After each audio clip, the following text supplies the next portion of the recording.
ninyong lahat. Martin Romualdez, Lisa Marcos, Bongbong Marcos.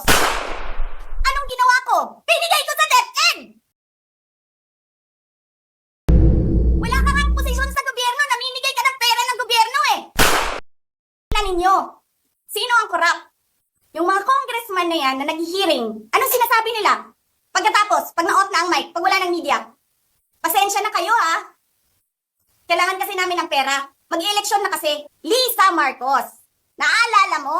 Nagpadala ka sa akin ng video? Nabihan mo ako saan kukunin ang pera. Pinakita mo ang muka ng tao doon sa video message mo.